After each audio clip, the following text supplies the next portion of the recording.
Hey, everybody, and welcome to the Gavel Strikes. Happy Thanksgiving to everybody. Happy Thanksgiving. Tomorrow is Thanksgiving, and I'm going on vacation. I don't know what you're doing. I live here for the next You year. live here for the next year. After Yeah, the little. do you want to talk about that? Well, again, it's just like I didn't tell anybody. You didn't tell I anybody. didn't tell anybody what you did. So, I mean, if you wanna go through the why I was alone last week, by all means. Again, so Brian, of course, as everybody knows, was alone last week because I 2 weeks ago fell down like elderly person and broke 2 ribs. So and we all know that's painful. Broke ribs. So it took a while it took a first week just to walk again, and the muscles are still relaxing. So he couldn't breathe, which is why he couldn't be on the podcast. And I couldn't, and I was on pain meds, so I couldn't even think about any of this stuff. So I actually missed a couple pieces that I would have liked to have bought. So I think I did okay. I don't know if you watched it. I haven't watched it. That's okay. I did okay. I do like Johnny Depp. I never watched any other stuff. Oh. I can't. I just find it. I find myself, I don't know. Critiquing yourself? Yes, all the time. Yes, I can't do it. But welcome, thank you, and we are going to have a great show for you, I hope. Yes. I'm going to go through some great counting pages tips and show you guys how to do that. We've got other things to show you. Do you want to do the page stuff first? Do you want me to go through the counting pages first, or do you want to do that after? What do you want to do? I mean, yeah, you can do it now. Yeah. Okay, well, let's do we can see how scripted it is around here. We always have a plan, right? We just don't know exactly when we're going to do things. So I kind of wanted to I'm going through this Golden Age collection. And the reason that I brought this up is I'm going through this and I'm finding a lot of them are missing pages. So I figured it would be a good a lesson. Most people out there are collectors, I would assume, and they need to know how to count pages, and they need to know when something is missing and why we know it's missing, and go from there. So one of the things I brought 2 books. The first book here is a Thrilling Comics number 48. Okay, you can see now this book is pretty solid. I guess I should be holding it up to that camera, not in front of the computer, right? This book is pretty solid, and it doesn't feel like there's anything missing. But when you go to count the pages, I get an odd number. So what you do with a book like this is you count from the back, you flip it over, you count from the back page, you don't count the cover, and you count to the centerfold, which is where you see the staples. So 2, 3, 4, 5, 6, 7, 8, 9, 10, 11, and 12. And that has 12. Okay. So that's kind of right where it should be. So you see the staples at number 12. Now, Tommy, can you bring up the GCD? So we use a program, or we use a website called Grand Comics Database. Okay, so if you saw I counted 12 to the centerfold of the staples. And then if you go forward to the book, there should be another 12. That would put pages on each side, and so or text on each side of each pages. So you have 24 pages, and you multiply by 2, and that'll give you 48. You can see the page quantity says 52 there. So then you add four pages for the covers. That's the other thing I was just saying. So you count to the centerfold, multiplied by 4, and that'll get you the page count, and then add the covers. So it should come out to 52. I counted 12 to the centerfold, multiply that by 4, which is 48, and then count the 4 covers inside and outside, and that gives you 52. And this book is complete. Okay. Now, what happens in the Silver Age is they cut down to 8 pages to the centerfold. So there will be 32 pages total. You'll count 8 to the centerfold, multiply that times 34. That gets you 32, and then 36 will be the page count because you'll count the 4 covers. The front and back cover, when you're using GCD, they count every single page, whether it be including the front and the back cover. Correct. And so the 12 and 12 works, but there are some war years where it's a little bit off. So yes. So what I was going to say is sometimes you'll count 12 to the center, and GCD will say 60 pages. Yes.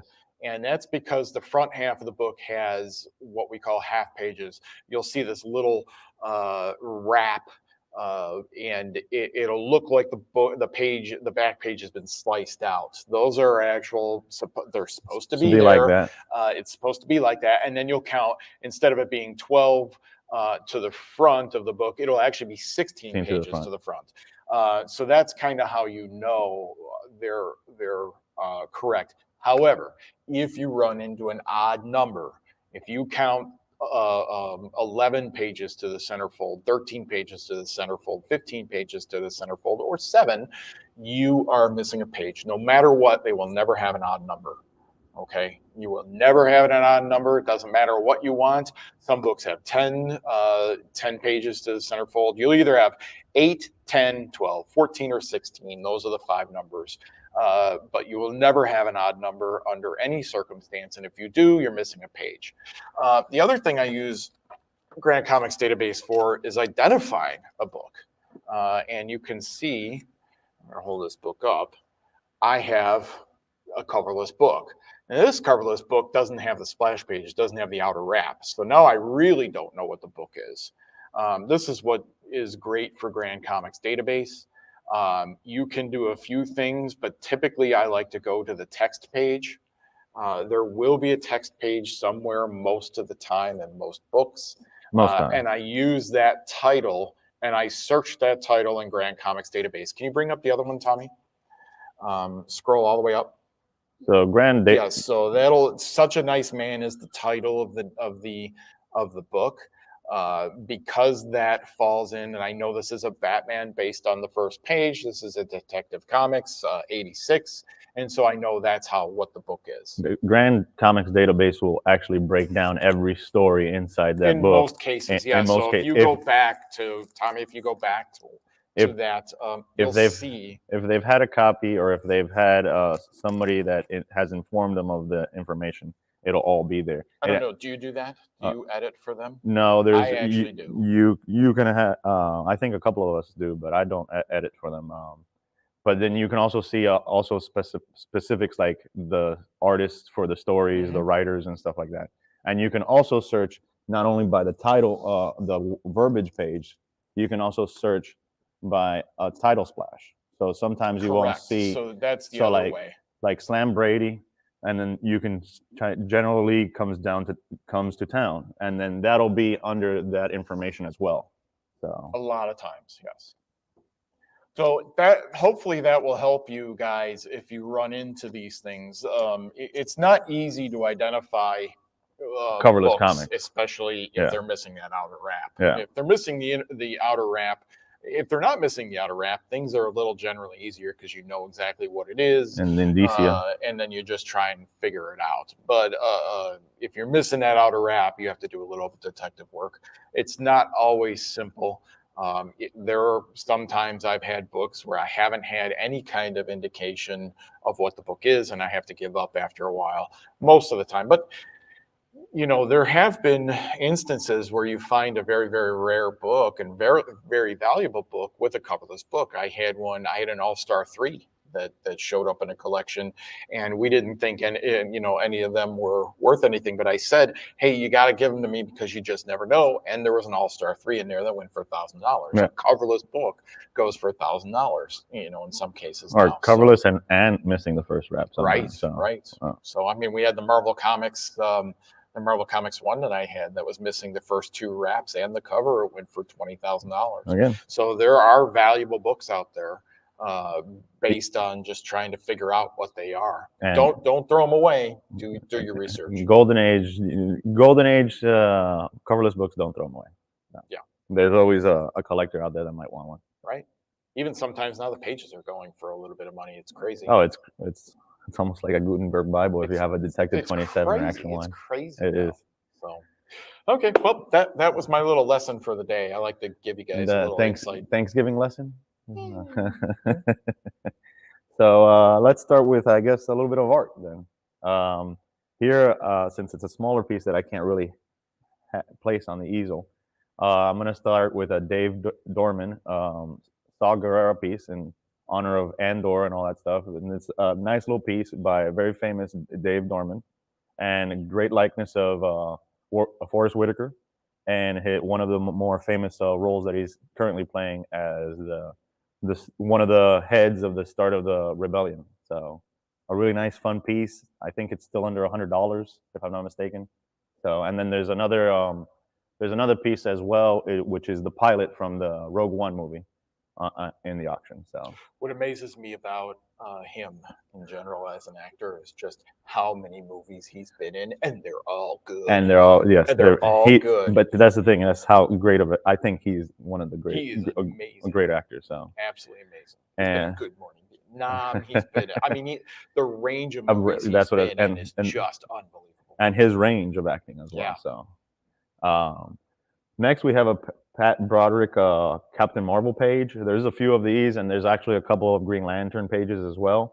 I think this one still was under $500, maybe just a little bit over, still under $500, and it's a great page with Captain Marvel pretty much in every panel, just with some silly action there, and again, just a nice page. There's a couple of other ones by also Captain Marvel and Green Lantern pieces. So check out all the Pat Broderick pieces. So this one I brought in had been rolled, obviously, but this is from Flash 200, and of course, this is the famous issue where Flash has to go kill the president. And this is one of those pages where he's zooming by the guards and into the office of the president, and you're seeing him right behind him about to assassinate him. And again, very memorable story, great page. I think it was still under, I think, $300 or No, it has jumped. It jumped. So there was no way that was going to stay low. So that's again, a great page. I mean, not a good page. And I love some of the little things. So it was the 200th issue, right? It's 200th Street, 200th Infantry, license plates 200. Like there's a couple of things that they did on the page that's kind of cool. So.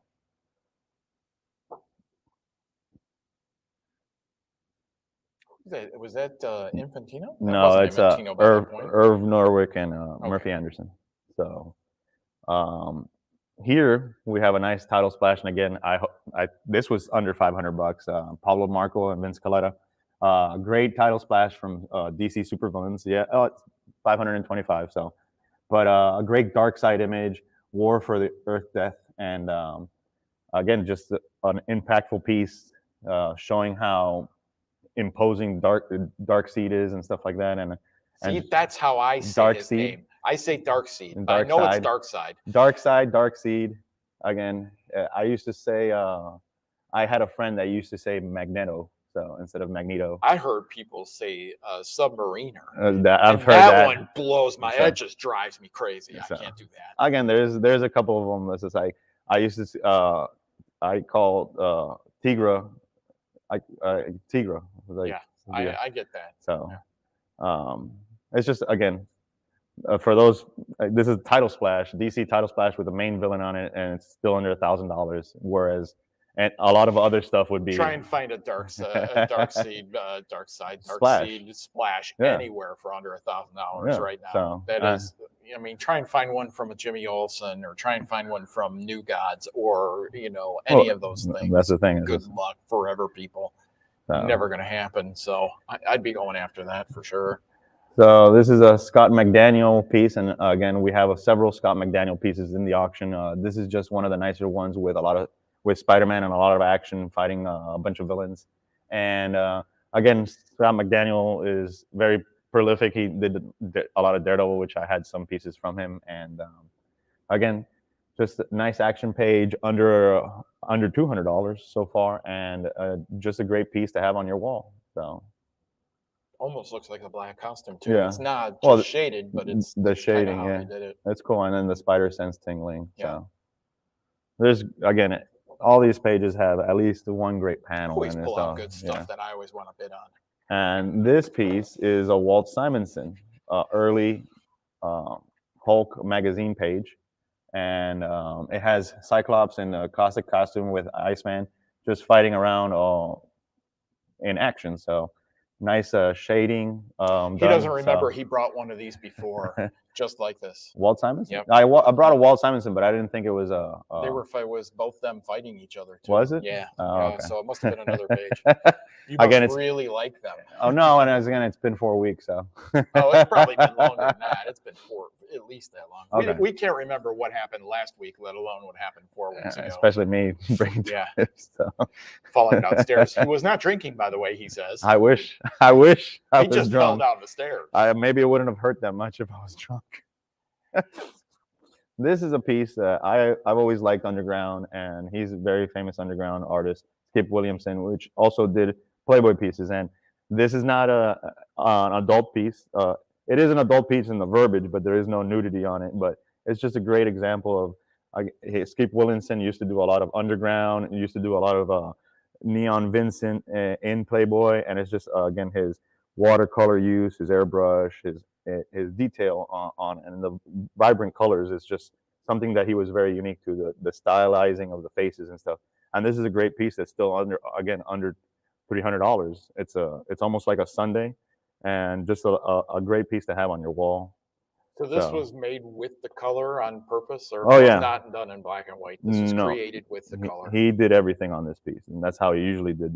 He usually did kind of these pieces, because we've had several of these pieces in the past, and they're just real fun. So there's a big argument that I know of between a lot of collectors. They like the items originally as is, right? Black Yes. and white. And if they've been watercolored After the fact, it's a big usually deal. A bad thing, correct? Well, again, it was something that was accustomed to be done. Pat Olive did a lot of it in the 80s. You would buy a page at a convention and go to the colorist. He was there, and it's just like, well, can you make this page look like the page in the book? And they would. And they were very good at it. And again, Olive was one of the better ones. It was a thing to do. I've seen several pieces that have had either marker on them or some kind of pencil pastels, and sometimes you can take them off. It's been very rare. We know one person that was one of the only people that successfully took off watercolor too. Yeah, marker and watercolor from a piece that had that done after the fact. So. But I guess the question to me then is, why, if the colorist himself did it, why is it not? Again, why is it so? Why does it lose value so much? Again, it's not that it loses value. It'll. That's not true. It won't go for as much if it was uncolored and original. So there's collectors that are purists. It's again, and the majority of our collectors, especially in this genre, are purists. It's like saying a restored comic, whereas the art piece is not technically restored. You're conserving it because it's a one of a kind piece. But there's been people that it's just like, oh, there was a tear, so you've sealed it. It's just like, oh, it's restored, and it's just like, no, it's conserved. Right. So because it's not a comic, whereas there's multiples, this is the only one. You wouldn't say that the Mona Lisa has been restored; it's been conserved over several hundreds of years. So, it's just a thing that the main mentality is the purest form. It's sometimes like I like cars. Most people sometimes they'll like souped up cars, and so I just like stock. Like that to me is how the car should have been. And that's how the collectible car should be. And there's a lot of people that modify. It's just like, the newer generation, because of Fast and the Furious, love all the modifications and stuff like that. And those cars have been going up in value just because of the generation. Just like comic art, the older stuff has been kind of leveling off because of the generation, and the newer stuff has been kind of rising because that younger crowd has now gotten established jobs, disposable income, and they're buying back their memories, basically. So, and again, it's to another point, is if it was colored and then that's the piece that you remember you loved, you're just still going to go after it. Like I've gone after several Frank Millers because they're colored, because I thought they were going to go a deal, and I don't mind it being colored, right? Because I wanted that Frank Miller. So it just depends on personal taste, but there is a very large group of the market and the collectors that it's a purist form. It's just like CGC blue label instead of a purple label. So I've just never understood it, because you have the actual colorist doing it, Well, which did the book also. well- So it makes no sense to me why it's such a dramatic. difference to those people. But back in the days, you had the colorists, but now you've had other people that'll just be colorists that didn't particularly color that book and have colored the pages. now that I understand. I had a Daredevil page that had been colored by a very famous woman that her name is slipping my mind now. That she's been coloring pages from like in the 2000s. She's very good, but unfortunately, it's not. She wasn't the colorist, and it affects the price. But it's that still, I get. but it's still the page. Like that is the page, and if you want that page, that's how it comes. So, gotcha. Okay, makes sense. Again. Good little side tangent there. And the final piece here is an illustration piece by. Right. We brought this in together.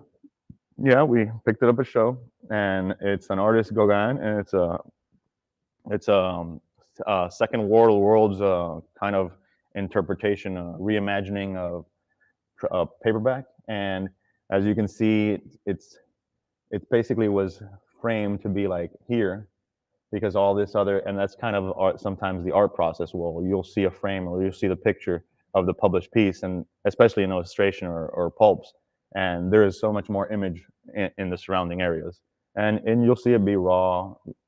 Again, some artists will clean their brushes on the sides and stuff like that, but it's just a great piece of sci-fi worlds, and a nice sized image on hardboard to put on your wall, because again, I don't think that the World of War covers is ever going to come out anytime soon. So from the pulp edition. So yeah, nice piece. Yeah, we brought that in. Is the fairy drawing up this week too? Yes. Oh, I gotta look at that. Stay away from the fairy drawing. And then there's also the H.P. Lovecraft piece, which is really nice. So, yeah, those are great. Yeah. So. Okay, so I guess we're on to what Wiedman wants, or what Wiedman would want, the quadruple W's. I don't know why I like that so much, but now I'm gonna run with it. So I brought, the first book I brought was this book, and I've always thought this was a cool book. Before, this is Adventure 283, Adventure Comics 283. This is the first Negative Zone and the first General Zod. So This is kind of the book that you would want if you love the bad guys, or you love the Negative Zone, all that. The Phantom Zone. I say Negative Zone. Negative Zone is Marvel, is Fantastic Four, but the Phantom Zone. But what's really amazing about this specific book is this is the highest graded book. This is tied for the highest graded in an 8.4, or I mean a 9.4, and was from 1961. So it's just getting into that cusp of comics are becoming popular again. FF would either just came out or was about to come out. So this book in a 9.4, there are no higher grades. It's tied for the highest graded. This will not be an easy book to get. And obviously, as you can tell by the price, it's still only a day old, and we're at $330. I think the last one went for a bunch of thousands back in the day, a bunch of years ago for the other 9.4. This book is really cool. It's actually really clean. It's a gorgeous book. I would want that one. I would want that one. Definitely cannot afford that. You knew I was a Spider-Man fan growing up, right? Yes. Green Goblin was always my guy. I always liked him. Him and the Hobgoblin, because I grew up in the 80s. I would actually, read the Hobgoblin issues, and then I went back to get all the Hobgoblin issues. Then I went back to get all the Green Goblin issues, because they referred to the Hobgoblin so much, or referred to the Green Goblin so much in the Hobgoblin issues. So Amazing Spider-Man 14 has always had a big love for me. I've always loved Amazing 39 and 40 and 121 and 122 will always be very special to me. I've always said that those are the most spectacular writing, most spectacular stories that exist in comics, the most traumatizing for me with when Gwen Stacy died, and then Green Goblin got his comeuppance. It always made me happy. But the reason I'm showing you this specifically is this is an 8.0, right? There, aside from issue, I think 1 and 2, if you look at our auction this week, every single issue up to 20, and then actually up to 100 has an 8.0 or above. Oh, wow. Every key issue has an 8.0 or above. So we're talking about 13. 14, 15, I think 3 has an 8.0 or above, all of them. 3 has an 8.0? Yeah, 3, wow. 3, 4, 5, 6, 9, 10 also, and then I did 13, 14, 16, 20, or 15, 20, and then 50 has an 8 or above, 101 has an 8 or above, 21, 194, all of them. They're all 8 or above. I don't know if that's out of one collection or we just happened to piecemeal this thing together, but it has a crazy amount this week of 8 or aboves. Amazing Spider-Man key issues this week. It's Wow. insane. I don't know if the 2 is in there. I know the 1 is not, but the 2 I think might be in there also. Definitely the 3. I remember the 3 being in there because I did the. The 3 is a big deal as Yeah, an 8. it is. It is absolutely spectacular. There was no pun intended there, but it worked. Amazing amount of Spider-Mans in 8 or above this week for Amazing Spider-Man. So I would be heading to the website because I love those books. And they're not easy to find in 8 or above. They're just rare.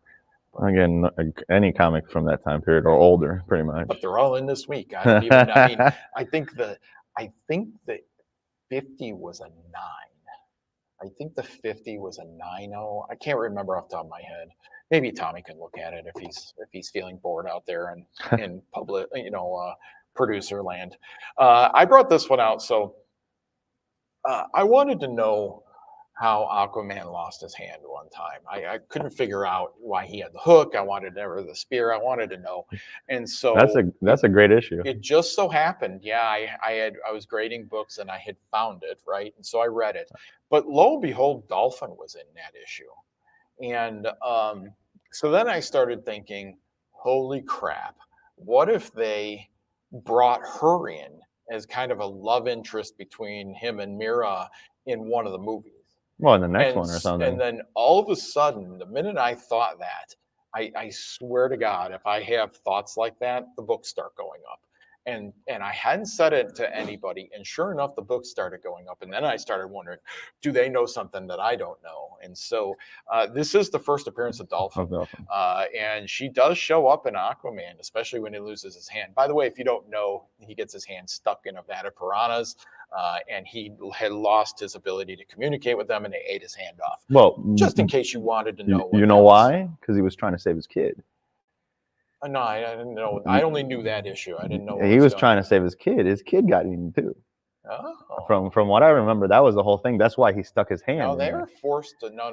He was forced to do it because he had lost his. From what I remember. Well, we'll have to both read it. We'll have to read it anyway, again because that's what I remember. She was around. She was there when it happened. So I'm wondering if they're going to bring her in the movies at some point as a kind of counter love interest. And if they do, I actually am playing ahead of the game. I have an 8.5 copy, so just saying.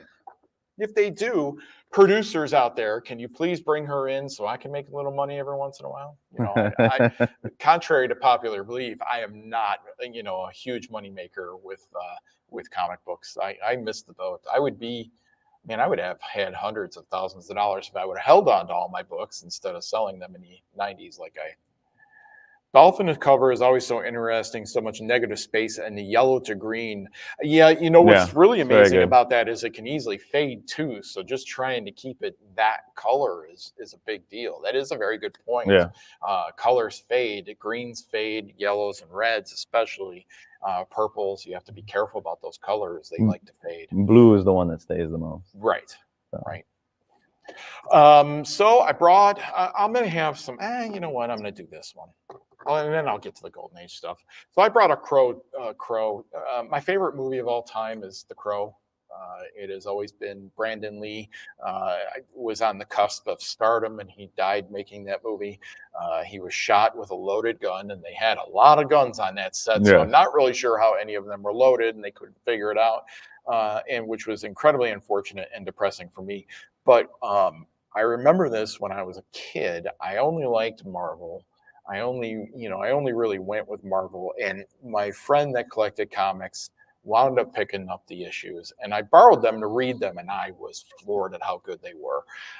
And they were an independent press. They were, they were done by Caliber Press, and these are one of the few books I would say you need to wear gloves for. I never say it. It's always one of those biggest fallacies in the market, in the comic market, that you need to wear gloves. You don't need to wear gloves. You do need to wear gloves with this book, especially our Crow #1, which has a lot of value now.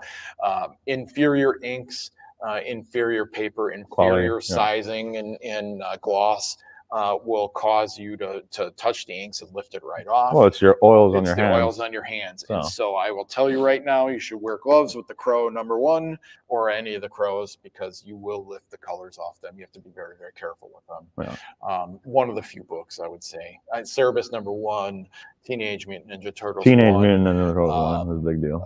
Maybe an Albedo. Albedos seem to be pretty solid books, so I'm not really sure you need to do with an Albedo. I would say that, and then the other one is Solar Man of the Atom #10, just because that is picture Matte perfect black, Yeah. and you'll just leave fingerprints on it. You won't hurt the ink, but the problem is you can't get those fingerprints off, and so then that will hurt the that doesn't Micro even wipe. work. Yeah, that doesn't even work. At least not with, what else do I have here? I brought a lot of books today. I brought a lot of Golden Age. Oh yeah, I would do these. I brought these two books right at the so this is the Green Lantern 86 and 85. Right as the comic code was starting to wind down, they were starting to get more and more relaxed. Amazing Spider-Man had it with 97, 98, 99, and then Green Lantern had it with 86 and 85, 85 and 86. They had the drug issues. And these two, I always thought, were not comic code. But they are. They have the comic code on them. You can see right there that this has the comic code. They both do. But they were talking about drug use in teens, and kids.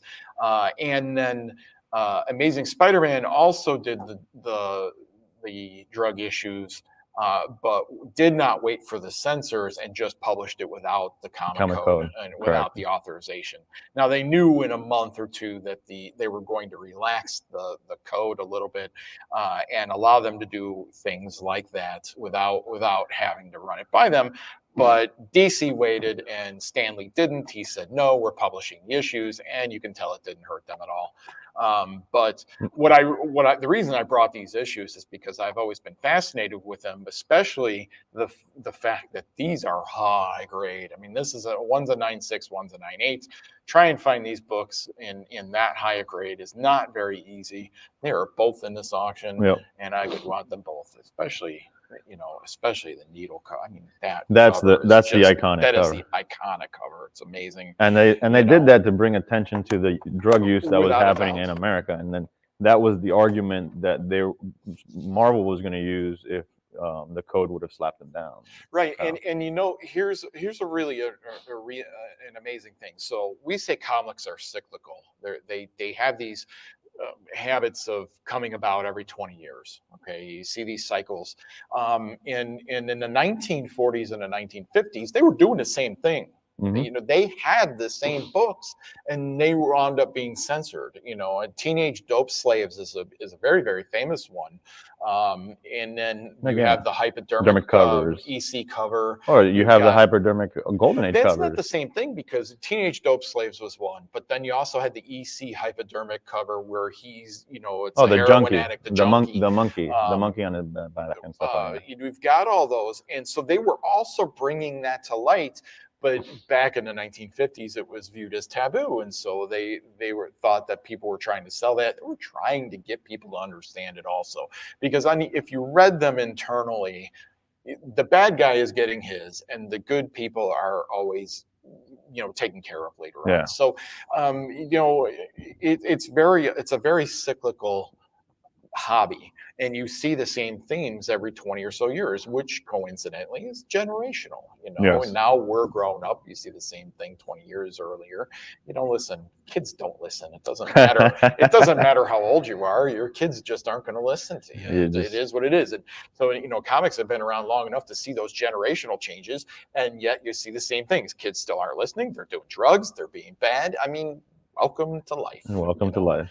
So, but that's why I like those, and I'm sure, in the 90s, they did the same thing, not as much, I don't remember, but I'm sure that we'll see, it was in the 80s, it was Say No to Drugs, there was a big push for that too. So you do see it. In the 90s, or late 80s, 90s, I remember them using Muti to be a derogatory term in to the mutants compared to the Right, Avengers and stuff right. like that. So Well, the one I remember the most in the '90s and possibly the late '80s was Power Pack, and don't let people touch you, and again, as a kid, as the kids, yeah, if something's wrong, say something to your parents, and that was very big big push in the '80s from and what I the remember was '90s, yeah, Power Pack. yeah.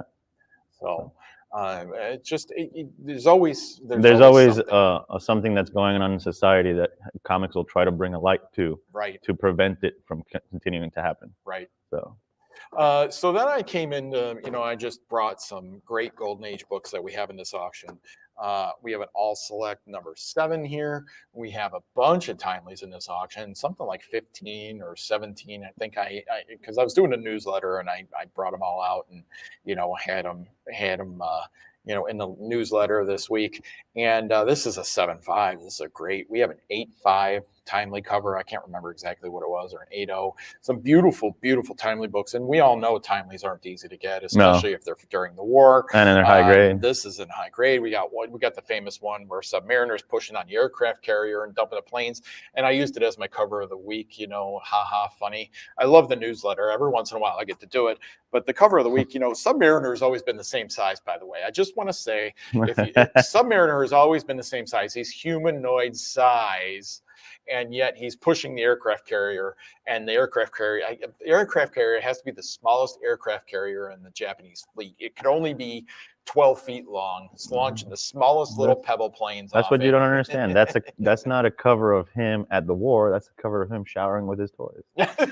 That's right, his little bathtub toys. I really hate the Japanese during the war. That's hysterical.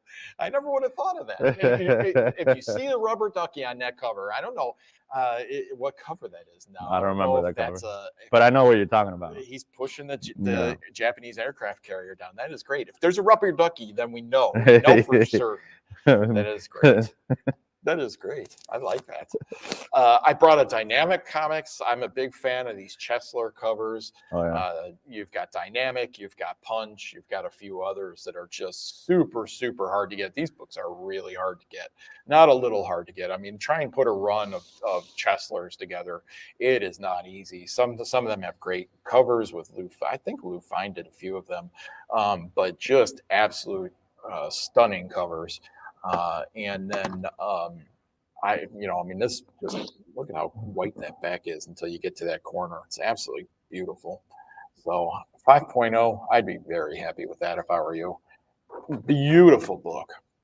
And then I brought us, there's a human. I should have brought the Japanese. Oh, this is why I brought a Human Torch that is an 8.5. Somebody had mentioned what beautiful colors. That's kind of what we say all the time with these timely covers. When they're muted down. So I brought a 8.5 Human Torch. The colors are absolutely stunning. Of course, Toro is always, in danger. He's the sidekick to the Human Torch. And then I brought a really rare Silver Streak 15. I never see Silver Streaks. I've seen, I've owned a 1. I've seen a 6 and a 7, but just try and put one of these together. You just try and do a run. I guarantee you're not gonna. This Catman, some of these rare titles. What is the census on this, Tommy? Can you show me or show us? The census to this is ridiculous. There's 15 on the census. And I was telling you today, I'm doing this collection. I'm grading this collection of these books, and I'm pulling out all these books, and none of these are a part of that. And I kept telling you that I keep running into 20 or less on the census, and that is insane. I mean, just to have all these really rare. There was a Green Hornet 13 in there, and I owned a 14, and I always wanted the 13 because it's a Hitler cover, and it's a very famous one. It's the poster of Hitler, and he's got V for victory. He's painting V for victory on it, and then he's punching Nazis, and it's really a good cover. And I'd never seen one until I saw one in this collection. And I looked at the census, and I think there's something like 17 or 20 on the census. And I just went, well, that's why I've never seen it. It doesn't exist except in people's collections. And that's the other thing, that once they're in collections, they never come out. Takes decades sometimes, decades to get them out. So that's why I've never seen it, is because it's in people's collections. It's absolutely insane. Some of the census I've been seeing Yeah. in the last few days. So, but that's all I brought. I love these books. Like I love Golden Age, but now I'm not buying them anymore. They're too expensive for me. They're Every- too expensive. Everything's got way too expensive. So Again, art wise. let's bring this is a really good that's a good segue. So the monkey in the room is that prices are down. And that For certain things. For certain people things. are definitely seeing a drop Correction. in prices. Correction is a better word. I like the Correction word for it. correction because So, let's face it, guys, COVID was insane. People were paying astronomically insane prices for COVID, and all of us kept saying it could not last. It could not last. There was no way it could last like this forever. it's Now, no people market. did think it was going to. No market can last like that forever. Right. And that's the other thing. Like comics have steadily gone from like the 1970s, like this, and then in No, COVID, right. in COVID went like that. Yeah. So So comics have always been very linear, and like you said, then we had this bull market of crazy nutsoid prices. it was just an insane bull price. That's like It was only a matter of time before prices got down. If you cashed out, by the way, in the last 2 years, great for you. You made a lot of money. Yep. Because I guarantee you it's going to be a while before those prices ever return to that again. Please don't freak out.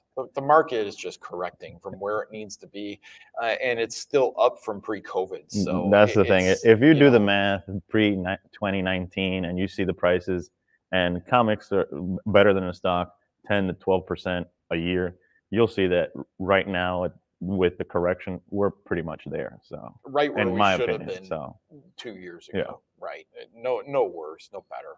So like I said, great if you cashed out, Oh, but yeah. this is right where they should be to begin with. And this is a great buying time as well. So It is. It's a but, great buying time in a lot of markets. Here's, I had been saying a lot of these guys who are flipping and making oodles and oodles of money is kind of reminiscent of the stock market crash. I was a real estate agent right before the stock market crash, and a lot of people just couldn't make it. Well, you couldn't make it because there was not enough going on in the market. There was no buyer. There was there was a lot of supply, so there's not a lot enough of demand. And so this isn't really the same thing. The demand is still there. People are just being smarter about their money. Inflation's harming them in the real world. Inflation's harming them. Now we have Christmas, and we don't see a season for comics. And COVID is kind of done. Whereas people are going out, they're spending more money. They're going out to conventions again, which is a large drain of what you would have put into a comic. The extra money you would have put into a comic. Right. A hotel costs $1,000 for a weekend. The plane ticket costs another $500. Right. So you're $1,500 out right there, and that doesn't include food and everything else. So yeah, and just to go spend money. Right. And instead you were staying home and you were taking that extra money and putting it into a comic book, and that's why prices kept going up. Yep. So again, please don't panic. Yep. We're not panicking. And if we're not panicking, I mean, we actually kind of knew it was coming. And it's healthy for the market. All the markets do that. Coins, antiques. Right. It's again, like we say, cyclical. And right now is a good cyclical buying moment for certain things. Now, the one thing we haven't seen is art hasn't really changed. Although I did see a little pushback art on the podium. So that's the thing with art. It's just like there is a lot of art. Every comic, like we were saying, has 48 pages, and most of those pages have art. And it's just like you want to get a piece that has the character in costume. It was like the conversation of Peter Parker versus Spider-Man, where Black Cat was just like, I don't want Peter, I want Spider-Man. And it's just like that's why we're seeing the astronomical prices for certain things. Right. And that will keep going because it's like the best. There's very finite amounts. Well, and it's one of one. So it's just like if you want that cover, and it's just like that was the cover, and that's one of the better covers in the series. Well, that's obviously going to be premium to the second to last cover in the series that just has the hero's back or something. So it's just like, but you can still have an example of that artist. You can still buy other pages. You can buy interior pages. It's like I used to, instead of buying covers, I have a lot of title splashes and splashes. I have a few covers, but that was, I saw the title splashes and splashes being half the price of covers. And it's just like, and they were just as good. That's why I brought in the Dark Side page. It's just like, that's a DC Dark Side title splash. And it's just like, it's under $500. if Right. you like that villain, that's a great piece to have on your wall, an And that's example. why So Xavier shows you what he shows you every week, is because you don't need to have a decent collection, yeah, even a halfway decent collection. Listen, I don't even have a halfway decent collection yet. I'm working on mine, right? I yeah, mean, only since we've known each other have I started buying artwork, yeah. right? And so to have a halfway decent collection, just listen to him. I mean, he really knows what he's talking about, Well, again, and it's I just pick up a lot of things based on talking again, to you, it's taste. It's just like right? if you visually like it, and it's just like imagine it on your wall. Or it's just like, or imagine it in a space in your house, and it's just like if that to you is just like, okay, yeah, that's the one. It's just like again, like I said, if I was buying right now, that dark side piece, that is something I would go after to a certain price. So it's just you have to have caps in your collecting, of course. Normal collectors don't have bottomless pockets, but you can definitely pick up nice stuff in certain weeklies and certain showcases and the final session, and even sometimes in the floor or in the depending on how far you're willing to go for something or how Right. much. Because again, we accept consignments to pay off your a purchase. So if you have something that you're willing to give up to get something else, that's By the also way, that's something. how a lot of people That's how get their really good yeah. stuff. If you don't know that, That's how I've been that's getting. how you've gotten That's your how I've things. gotten the last few 3 or 4 pieces of art. I've had to sell something to get another thing. That's So how a lot of our consigners get a lot of their really, really good it's stuff, is they sell a lot of the stuff they just have had a while and they don't care about as much. They don't have it on their walls. They're giving it to us. They use that to pay for their again, consignments. and that's the other thing. Is it's like 10 years ago you might have liked that on your wall, and it's just like tastes change. Right. You, Right. your Absolutely. your your your collecting habits change. That's kind of also growing as a collector. It's just Right. you learn more knowledge and you become more curating your collection. You become more fussy about it. You become more again sometimes people is just like higher end pieces, and the way that you get that is just like, oh, I got to sell these 3 to get this one. Right. So And we have said this in the past. I know my boss has said this. Your boss, Ed Jastra, has said this. It's always better, and Lon has said this too. I think it's always better to have one great piece than to then have three okay pieces. pieces. Well, it's just like that's the quantity versus quality. I mean, Quality versus quantity. quantity. Right. So it's just like, yeah, you can have a collection that it's just like 10,000. You can have a 10,000 pieces, like some of the dealers do and stuff like that. But how many of those 10,000 pieces are like the covers that everybody wants? Right. Those are in their personal collection. Right. Right.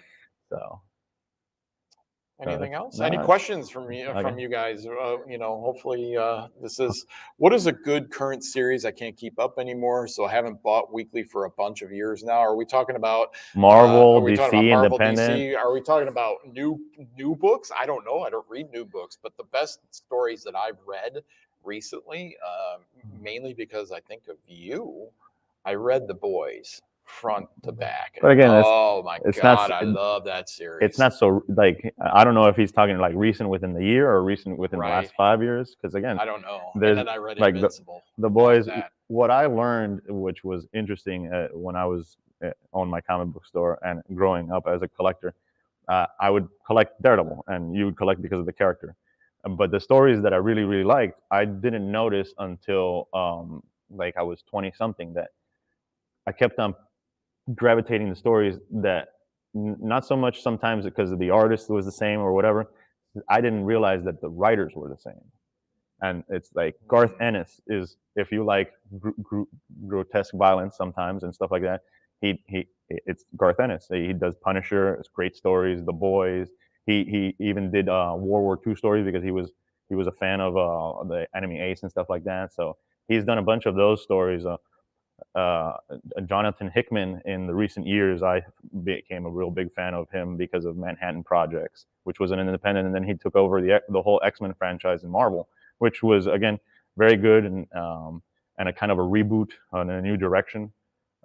So what was interesting is that um, a lot of the comics I would read, and I was just like, okay, this is a good one-off or whatever, and it's just like, okay, Daredevil, whatever. But the ones that I kept on going back to every month it's were because of the because writers. of the writers. Yep. Again, Tom King is a really good writer in DC right now. He's done a lot of great stuff. Miracle Man was a great story. Um, I'm trying to think of other Yeah, writers. see, I can't tell you. I can't honestly tell you because I don't collect new stuff. So, I don't touch new books again, anymore. I don't They're too collect. expensive. I don't They're collect them, but I'll read trade they're paperbacks. insanely So expensive. I mean, they're like fi- $3, $4, $5 a pop they're now. $4 and $5 I from the main can't. companies. That's Yeah, ridiculous. and that's if there's not a special thing. There was some prestige formats that when Oh I had yeah. that store, those Oh were yeah. $10. At least Yeah. because my wife collects Harlequin, and so we told our comic shop, hey, we want to do every Harley cover That that comes comes out. in. You know, Yeah, it doesn't matter if she likes Harlequin. I'm good with that. I like that she likes that, right? Except that there's one prestige format comes in, and it's like oversized this magazine, and Oh, that there's was the 10 different covers that at $15 a piece or at $10 that a was piece. the Black Label series. And I went, no, So that's ridiculous. DC has now created a almost, it's not treasury size, but it's Yeah. oversized Uh-huh. because it's the adult line of DC. All those stories are very That's mature and great, adult. but So that doesn't need to be like $10 each. You can do it on newspaper and make it cheaper. they I'm a remember big fan, by the way. I've said this to him, and I've said this a lot. I can fix Marvel and DC in 5 minutes. You know? You want to be a great company, and spit out a lot of books, and auctioning comics for hundreds of thousands. New comics too expensive. I love it. Yeah, because I'm cheap. I'm cheap, Jeremy. I'm cheap. I'm the first one to admit. And that's I'm the other cheap. thing is, it's like you were buying this new comic, and that's what, again, a comic is like a book or is like a movie. It's like it's a disposable item. Just because you bought this thing and it has some kind of value in a secondary market, you're good. How many times can you get a newspaper and do that too? How many times can you get any other product and do Right. that too? Well, So and you got to remember that when I'm collecting, I'm not collecting current stuff. I'm collecting. So now I've transitioned into animation cells and artwork. And the reason is I can hang it on my wall. When I go home, I literally do this every day. It's crazy now. I've never done this before. But I have artwork around the TV. And when I sit down and watch TV, I look at the animation cells and I look at the art I have on the wall, or I look at the boys' pages that I have that I got from you, and I just go, oh my God, I love this place. I yeah. love living here. I love this stuff on the wall. I cannot imagine it being anywhere else, or I have to imagine how I'm going to move things. I love that. And so that makes me want to collect more, right? But with comic books, they have become so expensive now. Now I auction, listen, you're right. I auction books worth hundreds of thousands of dollars. But he doesn't buy That them. doesn't mean I own them. They're not mine, okay? So, I get to play with other people's things. and to the other point is just like he was talking about interconnected comic series, and that's something that, especially during the summers, DC and Marvel will do a lot, where they'll tie in different franchises to make the summer story or the impactful story of the year and stuff like that. Which, yes, it does get costly, and sometimes it just doesn't matter what these side stories are, because that's another thing that I'm a huge Marvel fan. I've always been a Marvel guy. I make mine Marvel. But Marvel has always had this way of proposing and giving you this amazing story, Yeah. following it through, building it up, and it's just like, oh my God, what are they gonna do? And then at the end, it's just like, what? Yeah, they did. You know what they did that with? When they killed Ned Leeds in the Hobgoblin. And They had built this incredible story. Who's the Hobgoblin? Who's doing this? What's going on? And then it was Ned Leeds. No, it wasn't.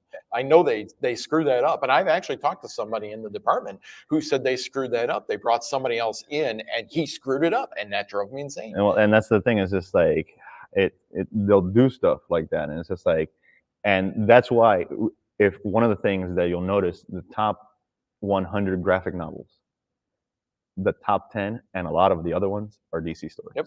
By the way, So fix Marvel in 5 minutes. Just all I'm saying. but 5 again, minutes. I've always been a Marvel Put down guy. a set of and rules, done and done. DC to me has only been always like Batman, Flash. I've like Green Lantern. I couldn't handle DC because of the different Earths. So as I was a kid, I couldn't understand. Well, Marvel has the different Earths too, which is a problem now, and why I would fix it. Thank you very much. So, but again, that's what my recommendation. If you're going to get into a series, just look up some art. Like, again, one of my recommendations recently would be Miracle Man by Tom King.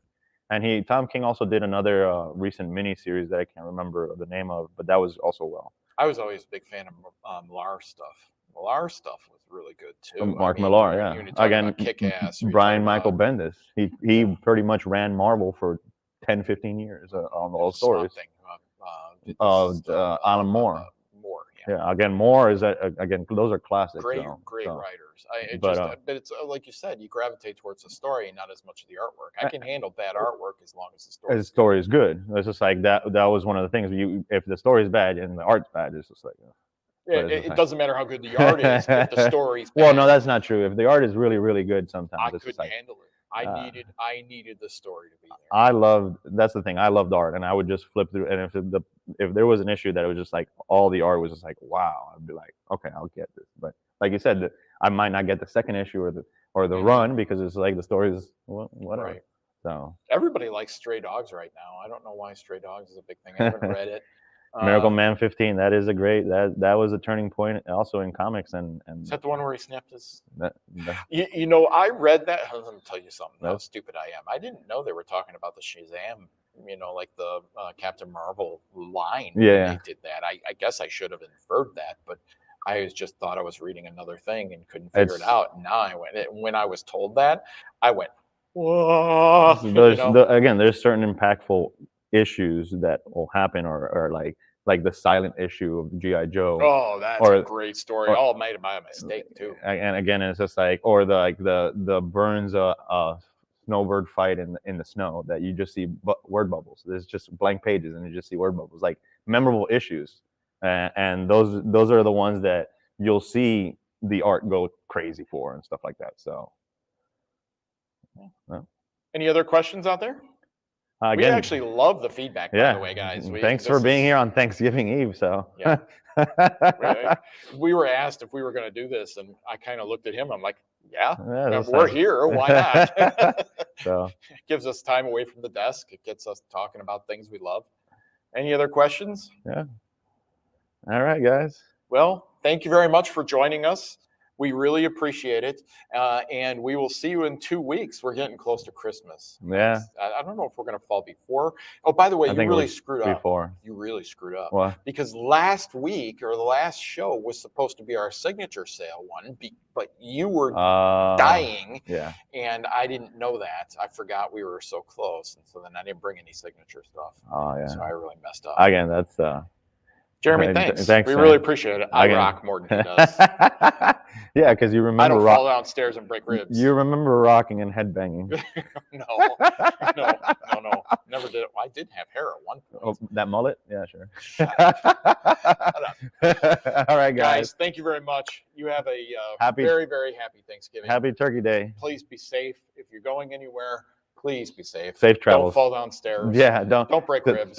don't- Don't get into car accidents. Tryptophan. Don't eat so much turkey that the tryptophan make you Yeah, fall. that's something like that. Okay. Guys, thank you very much. I am Brian Wiedman. And I'm Xavier Chavez. Have a great